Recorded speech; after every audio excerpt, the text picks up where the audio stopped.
Welcome back. आपको breaking news से आगाह करें। डीएचक्यू अस्पताल के किडनी सेंटर में अमले की भर्ती का मामला। 1 साल गुजर जाने के बावजूद 100 से ज्यादा एहलकारों को भर्ती न किया जा सका। किडनी सेंटर में 2 प्रोफेसर, 4 असिस्टेंट प्रोफेसर, 12 एमओस की सीटें खाली हैं। आपको अपडेट कर रहे हैं। डीएचक्यू अस्पताल के किडनी सेंटर में अमले की भर्ती का मामला। 1 साल गुजर जाने के बावजूद 100 से ज्यादा एहलकारों को भर्ती न किया जा सका। इस हवाले से मजीद तफसीलात जानते हैं अपने नुमाइंदे अज़ादार हुसैन से। जी अज़ादार, अमले की भर्ती में ताखीर की वजह क्या है?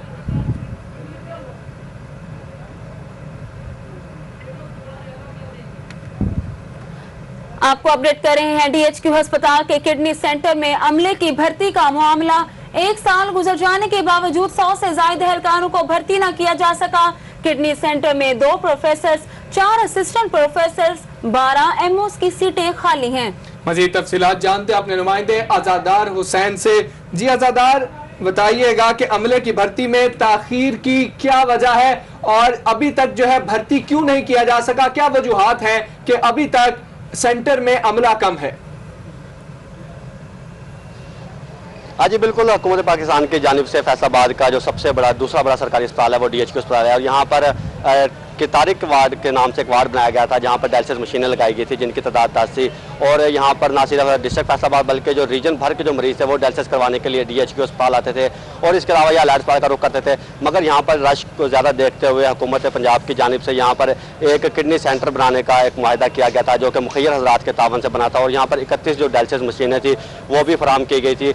मगर जो फंड दरकार ना होने के बायस ये जो किडनी सेंटर था ये अरसा दराज फाल ना हो सका, जिस पर 2 मई 2015 को वज़ीर आला पंजाब मियां शहबाज शरीफ ने जब फैसलाबाद का विजिट किया तो एमपी और एमएनए के जानिब से ज़रिए यूनिवर्सिटी में बाकायदा एक मीटिंग हुई, 1-to-1 मुलाकात इनके साथ एमपी और एमएनए हज़रात के साथ मुलाकात हुई, जिस पर उन्होंने वज़ीर आला पंजाब मियां शहबाज शरीफ को रिक्वेस्ट की कि फैसलाबाद का जो किडनी सेंटर है ये अरसा दराज से तामीर हो चुका है मगर अभी तक फ़ाल नहीं किया जा सका, तो बराए मेहरबानी से फ़ाल करने में इकदाम हैं जो वो अदा किए जाएँ। जिसके बाद वज़ीर आला पंजाब मियां शहबाज शरीफ ने 8 करोड़ रुपये की जो ग्रांट थी वो फ़ौरन जारी करने का अहकाम जारी किए गए। 8 करोड़ रुपये की जो ग्रांट है वो डीएचक्यू अस्पताल के किडनी सेंटर को फराहम की जाए ताकि ये जो किडनी सेंटर है इसे फाल किया जा सके। और इसके साथ ही 14 मई 2015 को सूबाई वज़ीर कानून राना सनाउल्लाह की जानिब से बाकायदा तौर पर ग्रांट मिलने के बाद इसका इफ्तिताह किया गया और 31 जो मशीनें थी उनमें से जो 20 मशीनें थी डायलिसिस की वो चालू कर दी गई और यहाँ पर गुर्दे जो मरीज से अपने वाश करवाने लगे और इस सिलसिले में जो अलैड का अस्पताल का जो बर्डन था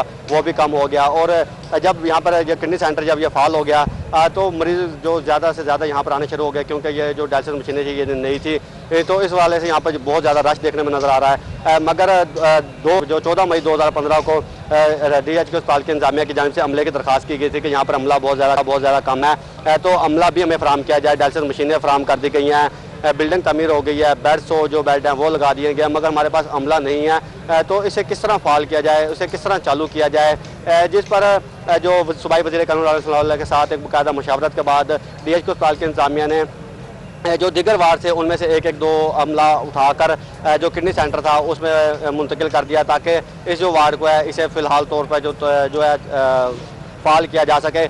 मगर यहाँ पर 100 से ज़्यादा जो अमला है वो अभी तक भर्ती ना हो सका, जिसमें 2 प्रोफेसर, 4 असिस्टेंट प्रोफेसर, 12 एमओ, 22 नर्सें और 1 दर्जन से ज़ायद जो पैरामेडिक स्टाफ है उनकी सीटें खाली हैं। जिसके बाद ये जो किडनी सेंटर है ये रात की शिफ्ट में बंद कर दिया जाता है और इसके अलावा जो एमरजेंसी में आने वाले मरीज़ हैं उनके यहाँ पर डायलिसिस नहीं होते। पहले ओपीडी के तौर पे जो मरीज़ को चेक किया जाता है, उसके बाद उसके बाकायदा टेस्ट करवाए जाते हैं, उसके बाद उसे टाइम दिया जाता है कि आप फ़लाँ दिन को आएँ और फ़लाँ दिन ही जो है आपका डायलिसिस हो सकेगा। इस सिलसिले में जो एमरजेंसी की सूरत में आने वाले मरीज़ हैं उन्हें काफ़ी मुश्किलात का सामना करना पड़ रहा है। उनका ये कहना है कि हमें कई घंटे का और कई दिन का टाइम दिया जाता है, जिसके बाद उन्हें खासी दुश्वारी का सामना पेश आ रहा है। और इसके साथ जो मरीज़ों की जानिब से शिकायत भी मसूल हो रही हैं वो ये मसूल हो रही हैं कि रात के टाइम ये डायलिसिस की जो मशीनें हैं वो बंद कर दी जाती हैं, जिसके बाद जो मरीज़ों के डायलिसिस हैं वो रात के टाइम नहीं होते। अगर रात के टाइम अगर मशीनें बंद हो उस टाइम मरीज़ को आ जाए फिर तो नामुमकिन है कि उसके एमरजेंसी में जो डायलिसिस किए जा सके। अगर दिन और शाम के टाइम में ही जब ये जो डायलिसिस मशीनें रनिंग होती हैं, चल रही होती हैं, अगर इस सूरत में कोई एमरजेंसी सूरत में कोई मरीज़ अपना डायलिसिस करवाने के लिए आ जाए तो उसके डायलिसिस करने के हवाले से जो डॉक्टर हैं वो इनकार कर देते हैं कि बाकायदा इसका एक लाया अमल है, एक कानून बनाया गया है कि आप उस कानून को फॉलो करते हुए वो आपको बाकायदा जो तारीख दी जाएगी इसके बाद ही जो आपके डायलिसिस हैं वो हो सकेंगे। तो इस सिलसिले में जो मरीज़ हैं उन्हें काफ़ी मुश्किलात का सामना करना पड़ रहा है। अभी तक जो अमला है वो भर्ती नहीं हो सका। इस सिलसिले में जब हमारी अस्पताल इंतजामिया से बात हुई है DHQ अस्पताल के जो फोकल पर्सन है AMS डॉक्टर मोहम्मद सरवर अहमद, उनसे गुफ्तगू हुई है तो उनका ये कहना है कि हुकूमत को, और जब ये फाल किया गया था 14 मई 2015 को हमने हुकूमत को इस सिलसिले में आगाह कर दिया था कि हमारे अमला है वो मुहैया नहीं है, तो हमें लिहाजा जो अमला है वो तैनात करने के अहकामात है वो जारी किए जाएँ। इस सिलसिले में कई बार जो समरी है वो भी सेक्रेटरी हेल्थ सूबाई वज़ीर कानून राना सनाउल्लाह के तवस्सुत से भेजी गई है और हुकूमत पंजाब को बाकायदा कई बार आगाह किया गया है, मगर इसके ऊपर अभी तक अमल दरामद नहीं हो सका। और इस तरह अंदाज़ा लगाया जा सकता है कि 14 मई 2015 से लेकर अब जो है जुलाई जो 2016 जुलाई गुजरने वाला है 2016 का, और अभी तक यहाँ पर अमला है जो भर्ती नहीं हो सका, जिसके बायस ना सिर्फ डॉक्टरों को परेशानी का सामना करना पड़ा है, जो डॉक्टर इस वक्त यहाँ पर तैनात हैं उनका ये कहना है कि अमला ना होने के बायस उन्हें भी काफ़ी परेशानी का सामना करना पड़ा है। जो नर्सेज हैं वो अलहदा परेशान हैं, उनका ये कहना है कि अगर यहाँ पर अमला मुकम्मल तौर पर भर्ती कर दिया जाए तो वो भी पुरसुकून हो सकती हैं और वो भी जो सुकून के साथ अपनी ड्यूटी का फ़राइज़ है वो सरंजाम दे सकती हैं। जबकि दूसरी जानिब अस्पताल इंतज़ामिया का ये कहना है कि अमला ना होने के बायस उन्हें रात की जो शिफ्ट है वो मजबूरन बंद करनी पड़ती है, क्योंकि उनका ये भी कहना है कि जो डायलिसिस मशीन है उन्हें रेस्ट देनी पड़ती है। तो इस सिलसिले में उनका ये कहना है कि जो रात का टाइम होता है तो रात की शिफ्ट को हम जो है किडनी सेंटर को बंद कर देते हैं, मगर जो किडनी सेंटर है वो 3 शिफ्टों में चलाया जा रहा है और जो फी शिफ्ट होती है जो हर शिफ्ट में जो डायलिसिस मशीन है उन्हें 4 घंटे के लिए चलाया जाता है। इस तरह उनका कहना है कि 12 घंटे के लिए जो डायलिसिस मशीनें हैं वो चलाई जा रही हैं ताकि जो मरीज़ हैं उन्हें किसी किस्म की मुश्किल का सामना ना करना पड़े। उनका ये कहना है कि अगर अमला हमें फराहम कर दिया जाए तो जो किडनी सेंटर को मुकम्मल फाल किया जा सकता है और ये 24 घंटे जो मशीनें हैं ये चल सकती हैं। और इसके अलावा क्योंकि अमला ना होने के बायस इसमें जो मशीनें हैं इन्हें मजबूरन बंद करना पड़ता है। उनका ये कहना है कि अब जो आखिरी बार DCO जो सुलेमान गनी हैं उन्हें बाकायदा समरी भिजवाई गई है कि यहाँ पर अमला तैनात करने के लिए जो जल्द से जल्द इकदाम किए जाएँ ताकि मरीज़ यहाँ से अपर आके पुरसुकून जो अपना इलाज है वो करवा सकें। मगर दूसरी जान जो अगर मरीज़ों से गुफ्तगू होती है हमारी तो मरीज़ों का ये कहना है कि हमें एमरजेंसी में आने की सूरत में हमें वापस भिजवा दिया जाता है कि आप पहले टेस्ट वगैरह करवाएं, OPD में आके अपना चेकअप करवाएं और उसके बाद ही आपका जो है हेपेटाइटिस पॉजिटिव और नेगेटिव देखने के बाद ही जो आपके डायलिसिस हैं वो किए जा सकते हैं। एमरजेंसी की सूरत में आपका यहाँ पर डायलिसिस करना नामुमकिन है, जिसके बाद जो मरीज़ हैं जो कि ना सिर्फ यहाँ पर रीजन फैसलाबाद बल्कि जो रीजन सरगोदा के मरीज़ हैं मियाँ वाली बकर खुशाब वो भी अपने डायलिसिस करवाने के लिए DHQ अस्पताल में आ रहे हैं, मगर दूसरी जानिब किडनी सेंटर फाल ना होने के बाद उन मरीज़ों को काफ़ी मुश्किल का सामना करना पड़ रहा है। जी अज़ादार, बहुत शुक्रिया तफसीलात से आगाह करने के लिए। DHQ अस्पताल के किडनी सेंटर में अमले की भर्ती का मामला 1 साल गुजर जाने के बावजूद 100 से ज्यादा एहलकारों को भर्ती नहीं किया जा सका। Welcome back. आपको ब्रेकिंग न्यूज से आगाह करें। फैसलाबाद में इकबाल सेंटर पार्किंग प्लाजा की तामीर में ताखीर ने जिला इंतजामिया की कारकर्दगी पर सवालिया निशान लगा दिया। प्लाजे की तामीर के लिए फंड्स न होने की वजह से अब डिजाइन में तब्दीली की तजावीज ज़ेर बहस, इंतजामिया सर पकड़ कर बैठ गई। इस हवाले से मजीद जानते हैं अपने नुमाइंदे आसिफ सिद्धू से। जी आसिफ, बताइएगा कि प्लाजे की तामीर क्यों नहीं ताहाल की जा सकी?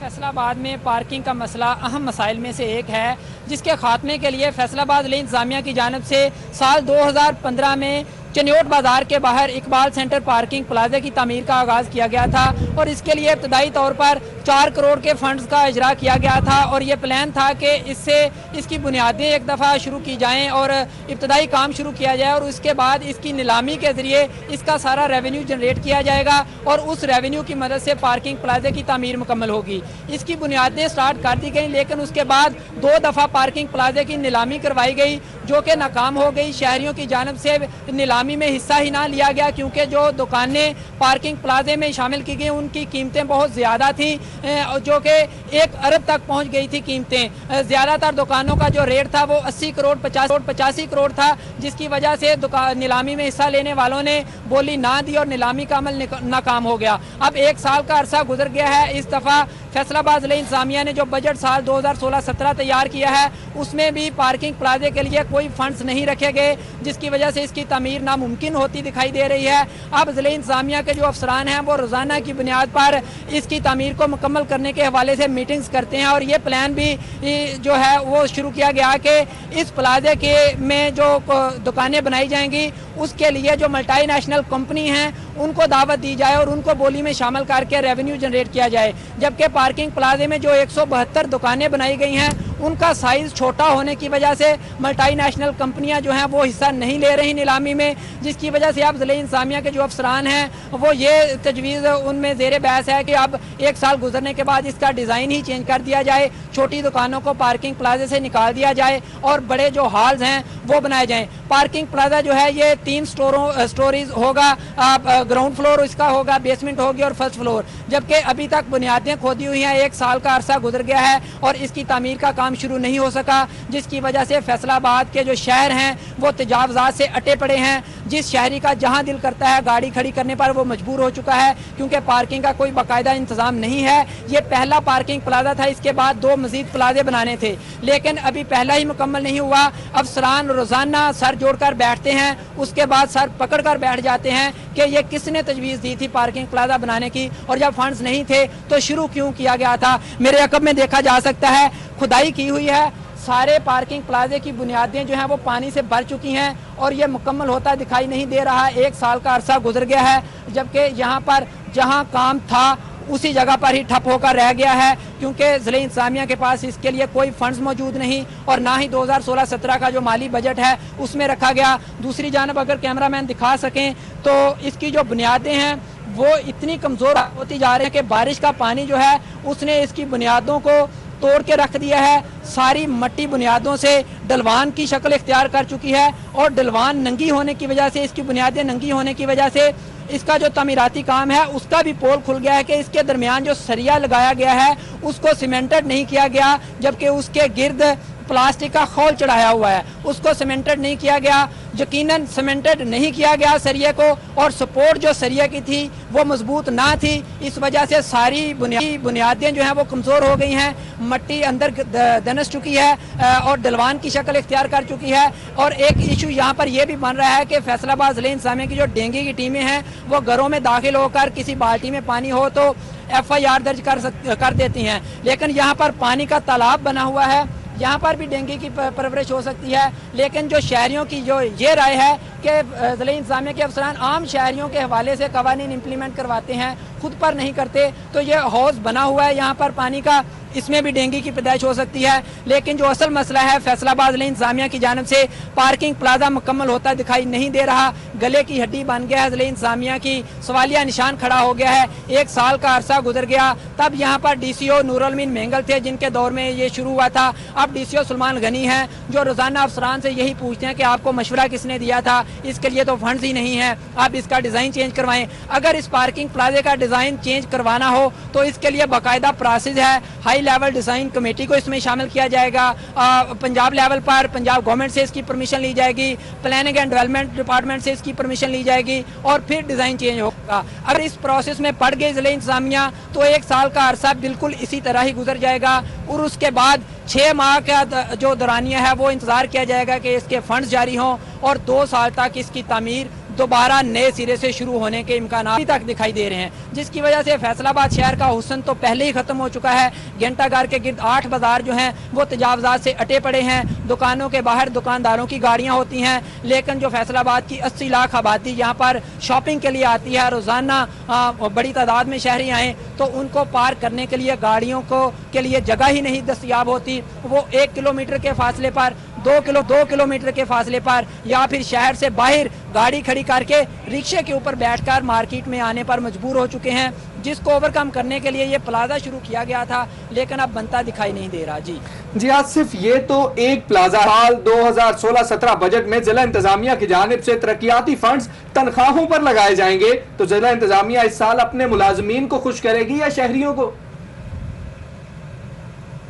जी बिल्कुल, फैसलाबाद ज़िले इंतज़ामिया के पास कुछ फंड्स थे, लेकिन चूंकि पंजाब गवर्नमेंट की जानब से जो 10% सरकारी मुलाजमीन की तनख्वाहें बढ़ाई गई हैं उसकी मद में ज़िले इंतज़ामिया को एक पाई नहीं दी गई, तो इस वजह से जो सरकारी मुलाजमीन की तनख्वाहें बढ़ी हैं उसकी मद में ज़िले इंतज़ामिया को अपने बजट में निकाल कर मुलाजमों की तनख्वाहों का जो कोटा था वो पूरा करना पड़ा, जिसकी वजह से जो तरक्याती फंड था उसमें कमी आ गई और तकरीबन 129 मिलियन जो फंड्स हैं वो सिर्फ तरक्याती फंड्स के लिए रखे गए हैं और और ये तकरीबन 13 करोड़ रकम बनती है। 13 करोड़ से पहले 4 करोड़ से इसकी सिर्फ बुनियादें बनी हैं। ये 1 अरब का प्रोजेक्ट है, इकबाल सेंटर पार्किंग प्लाजा, जो कि चनियोट बाजार के बाहर बनाया जा रहा है। तो अब अगर 13 करोड़ पूरे फैसलाबाद का जो तरक्याती बजट है वो भी इस पार्किंग प्लाजे पर लगा दिया जाए तो इसका चौथा हिस्सा भी मुकम्मल ना होगा, क्योंकि 13 करोड़ और 1 अरब की रकम में बहुत ज्यादा फर्क है। तो इस फैसलाबाद में 2 पार्किंग प्लाजे और प्लान में शामिल थे, जो फैसलाबाद जिला इंतजामिया का मास्टर प्लान है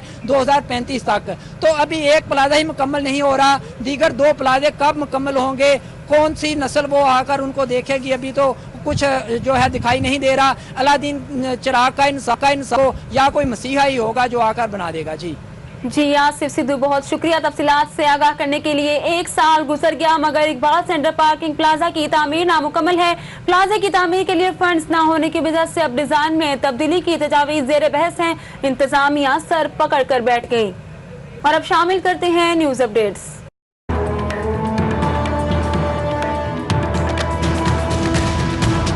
कॉर्पोरेट सेक्टर की नॉन फाइलर्स फैक्ट्रियों की शामत आ गई। एफबीआर टैक्स इकट्ठा करने के लिए मुतहर्रिक।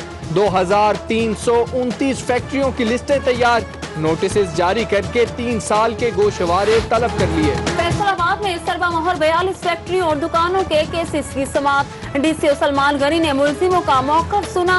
महकमा सेहत और माहौलियात को मुहिम तेज करने की हिदायत। डीसीओ कहते हैं हिफ्ज़ाने सेहत के उसूलों पर अमल न करने वालों को काम की इजाजत नहीं दी जाएगी। झंग में दरियाए चनाब बिफर गया। सैलाबी पानी करीबी बस्तियों में दाखिल। मौजा मोहल, बेला मोहल और कोट खैरा डूब गए। हजारों एकड़ फसल खराब।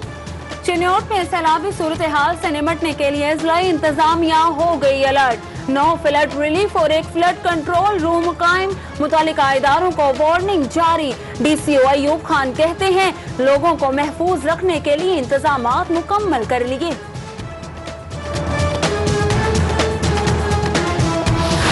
फैसलाबाद में हाई कोर्ट बेंच बनवा कर रहेंगे। वकला का काफिला भूख हड़ताली कैंप के लिए लाहौर चला गया। क़यादत सदर डिस्ट्रिक्ट बार कैसर साही कर रहे हैं। हड़ताल के बायस साइलीन अदालतों में रुल गए।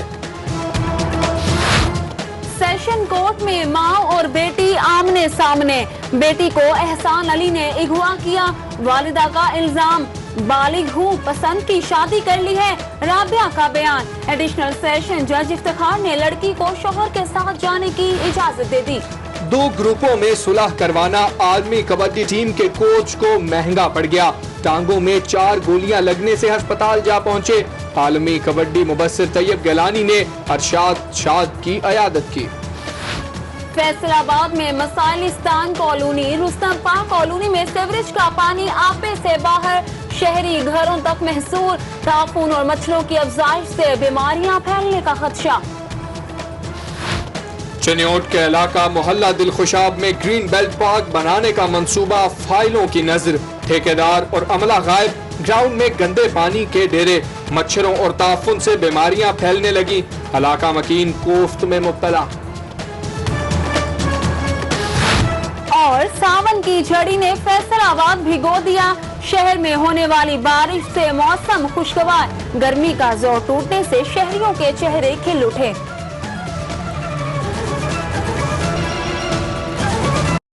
अपडेट्स आपने जानी। यहाँ पर आपको अहम खबर से आगाह करें। झंग में दरियाए चनाब का पानी करीबी बस्तियों में दाखिल हो गया। हजारों एकड़ पर खड़ी फसल पानी की जद में आ गई। लोग नकल मकानी पर मजबूर हो गए। जी हाँ, मौजा मोहल, मौजा बेला मोहल, मौजा वजलाना और कोट खैरा ज़ेर-ए-आब आ गए। इसी पर बात करते हैं अपने नुमाइंदे मुबशर हसन नकवी से। जी मुबशर, बताइएगा जिलाई इंतजामिया के दावे कहाँ गए?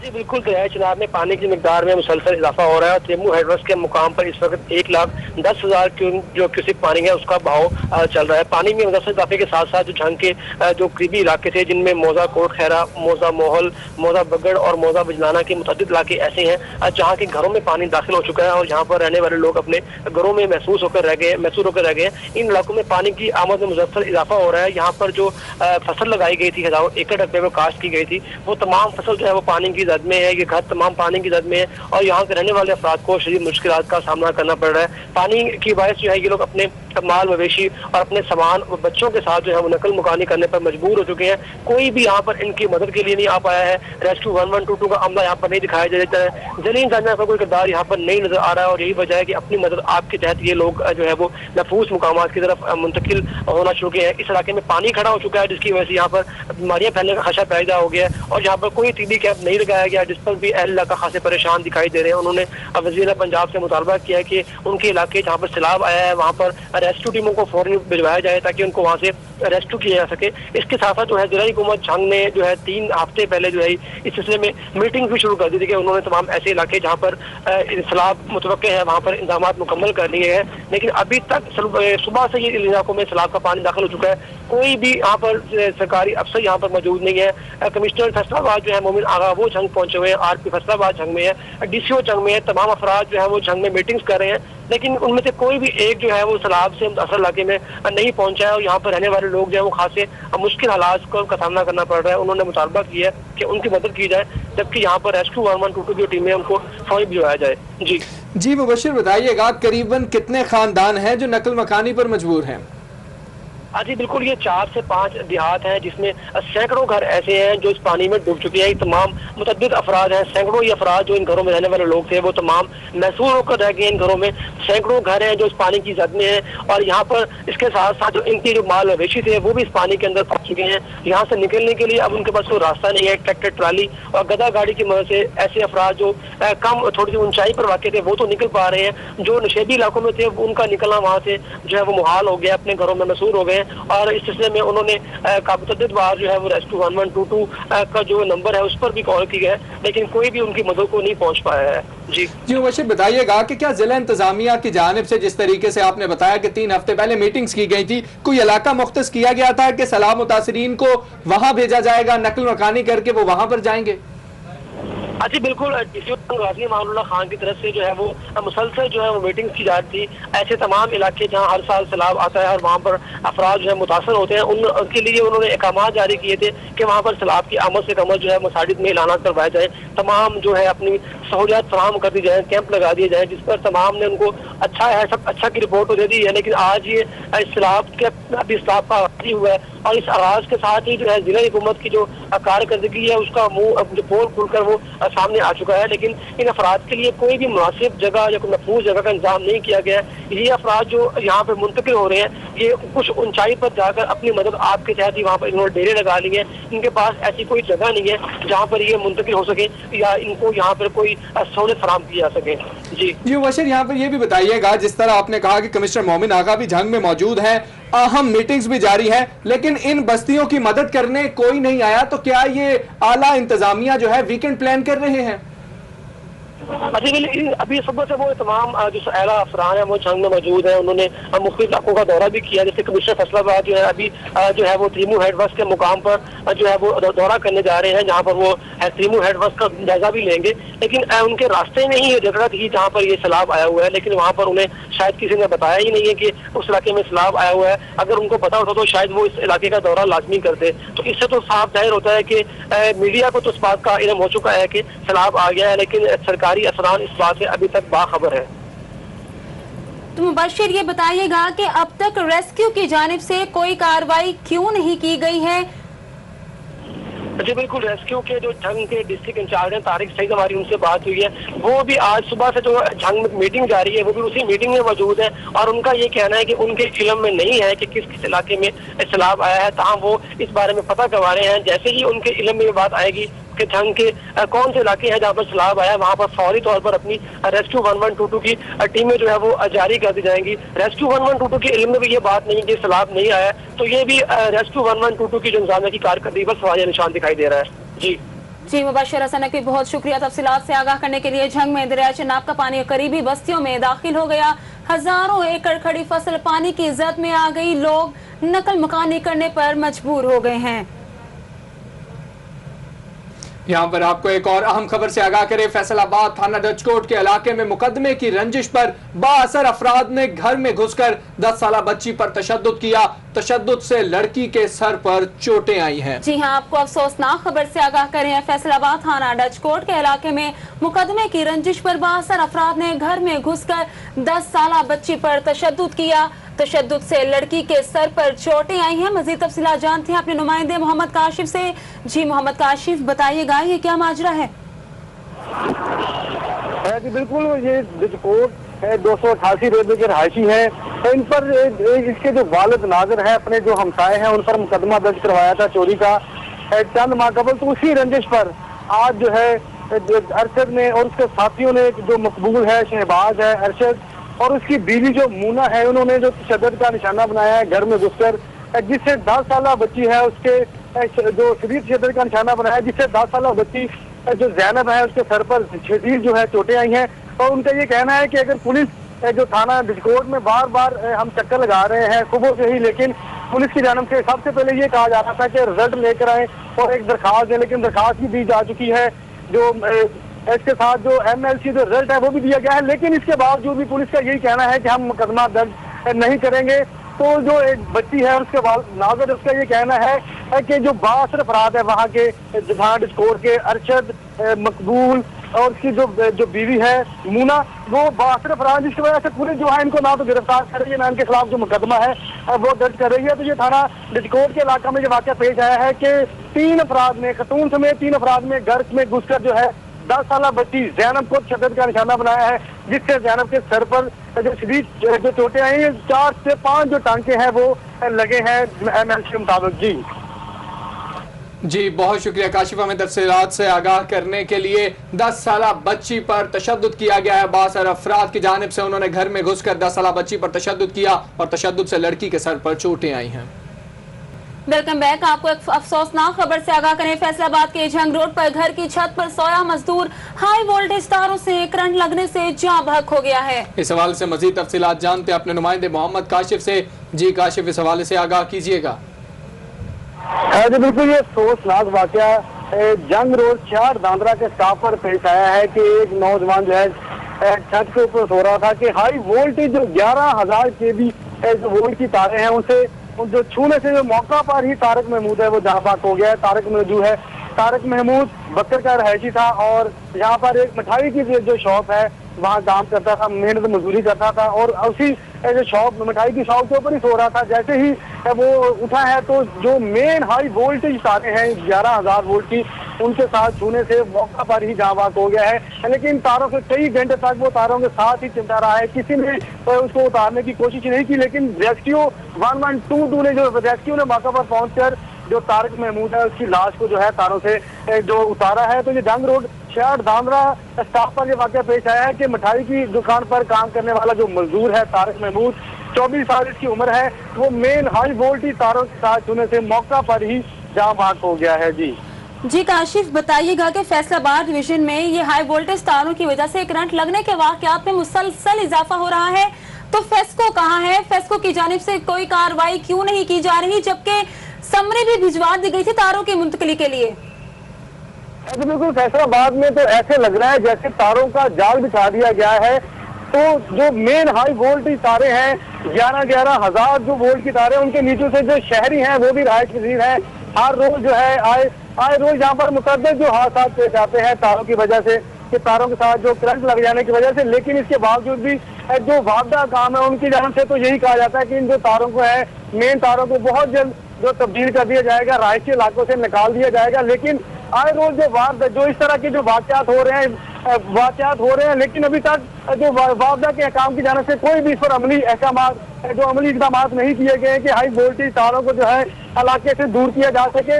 लेकिन जो रहायश पजीर है उनको ऊपर से जो हाई वोल्टेज तारें जो गुजारी जा रही हैं, जिससे इस तरह के करंट लगने के वाकयात में जो है इजाफा होता जा रहा है। जी बहुत शुक्रिया काशिफ, तफसीलात से आगाह करने के लिए। फैसलाबाद के जंग रोड पर घर की छत पर सोया मजदूर हाई वोल्टेज तारों से करंट लगने से जाँ बहक हो गया।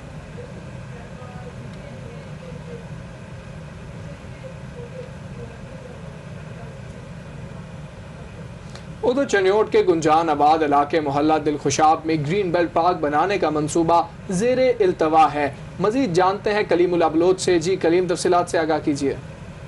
जी बिल्कुल, मैं इस वक्त मौजूद हूँ चिन्योट के मोहल्ला दिल खुशाब में, जहाँ पे चंद माह कबल ग्रीन बेल्ट पार्क बनाने का एक मंसूबा उस पर काम शुरू किया गया था और काम जो कि धड़ाधड़ यहाँ पे मशीनरी के ज़रिए काम यहाँ पे शुरू कर दिया गया था। लेकिन अब एक महीना हो चुका है जो कि यहाँ पे ना तो कोई ठेकेदार नज़र आ रहा है और ना ही कोई काम यहाँ पे नज़र आ रहा है। और सूरत हाल कुछ यूँ है कि यहाँ पे जो पार्क बनाया जा रहा था उसको मुकम्मल एक ग्राउंड की शक्ल दे दी गई और ग्राउंड जो कि नशेबी होने की वजह से पूरे इलाके का जो सीवरेज का पानी है वो इस ग्राउंड में जमा है और जो सीवरेज का पानी और जो बारिशों का पानी है वो इस ग्राउंड में जमा होने की वजह से इलाका मकीनों को काफ़ी मुश्किलात का सामना करना पड़ रहा है। इनका कहना है कि यहाँ पे जहाँ पे जो पानी खड़ा है इसमें मच्छरों ने बसेरे डाल रखे हैं और मच्छरों की वजह से रात की जो नींदें हैं वो हराम हो चुकी है और हमारे बच्चों में भी मुख्तलिफ़ किस्म की जो मोज़ी इमराज हैं वो फैल रही हैं। लेकिन यहाँ पे जो मंसूबा शुरू किया गया था उसको रोक दिया गया और हमारे लिए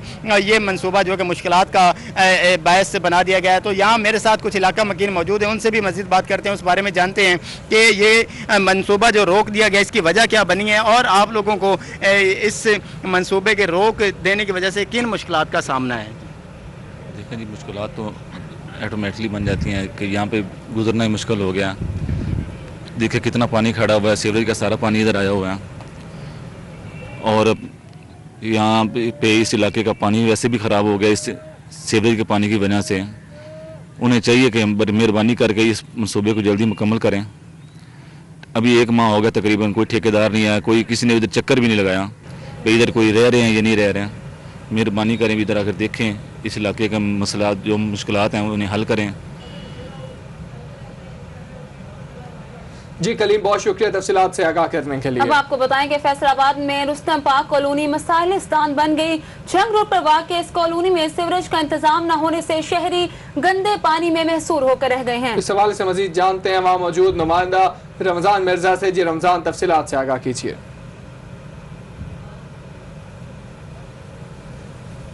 जी बिल्कुल, इसमें मौजूद हूँ जंग रोड के मुल्हिका इलाके जो कि बाबुल वाला इलाका है और इसमें रुस्तम पार्क कॉलोनी है जो एक प्राइवेट कॉलोनी है। मुतवस्सित तबके या निचले तबके के यहाँ पे लोग रहते हैं। पसमानदा इलाका है मजमूई तौर पर, जहाँ पे सीवरेज के पानी ने अहले इलाका को जो है वो जीरा अजीरन बनाया हुआ है। आप देख सकते हैं कि किस तरह जो है वो सीवरेज का पानी जो है वो मुख्तलिफ इलाकों में इकट्ठा है, जिसकी वजह से अहले इलाका जो है वो शदीद परेशान है। ये कोई जजीरा भी नहीं, ये कोई वीनस का कोई शहर नहीं, ये वीनस का कोई इलाका नहीं। बस कमी है तो यहाँ पे कश्तियों की है कि अहले इलाका जो है वो कश्तियों में तैरते हुए घरों में जा सकें। आपके सामने जो इस वक्त घर मौजूद है इसमें घर में दाखिल होने का रास्ता तक मौजूद नहीं है। आप एक लम्हे के लिए ये सोचें कि अगर यहाँ पे मजीद बारिश होती है तो इस इलाके की सूरत हाल क्या होगी। बहुत सारी ऐसी ही सूरत हाल बहुत सारे और घरों की है। कुछ हमने घर ऐसे भी देखे जिनकी दीवारें गिर चुकी हैं, जिनकी दीवारें इस पानी की वजह से खोखली हो चुकी हैं, बुनियादें जो हैं वो उनकी खोखली हो चुकी हैं। 3 घर यहाँ पे मौजूद हैं जहाँ पे हमारा पहुँचना जो है वो बिल्कुल भी मुमकिन नहीं है और उनकी दीवारें जो थी वो मिस्मार हो चुकी हैं।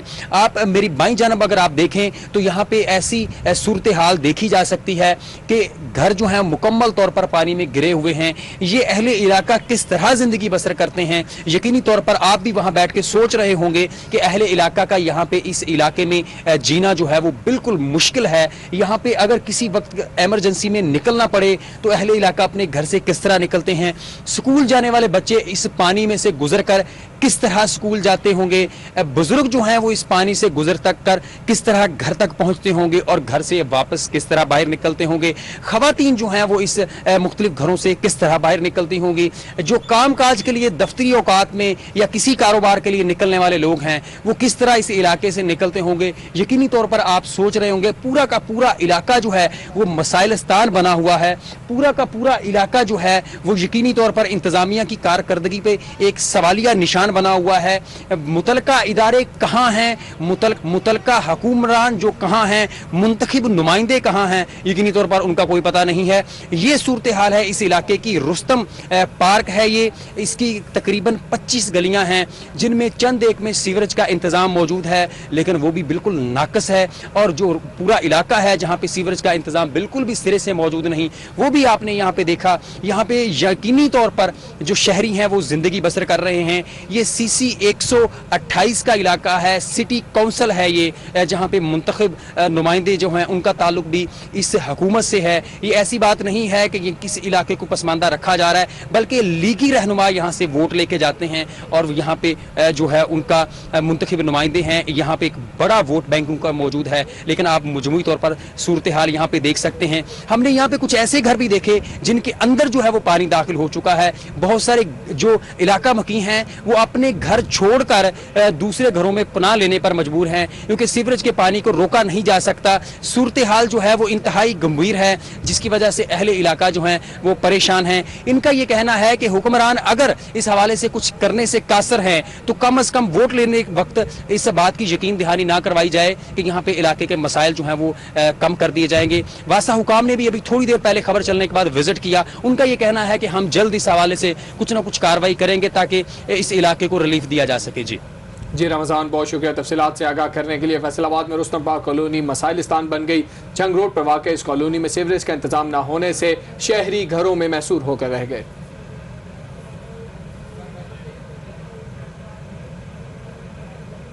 और इसी के साथ ही न्यूज स्टूडियो से फिल वक्त के लिए इतना ही। मजीद खबरों और अपडेट्स के लिए देखते रहिए सिटी 41।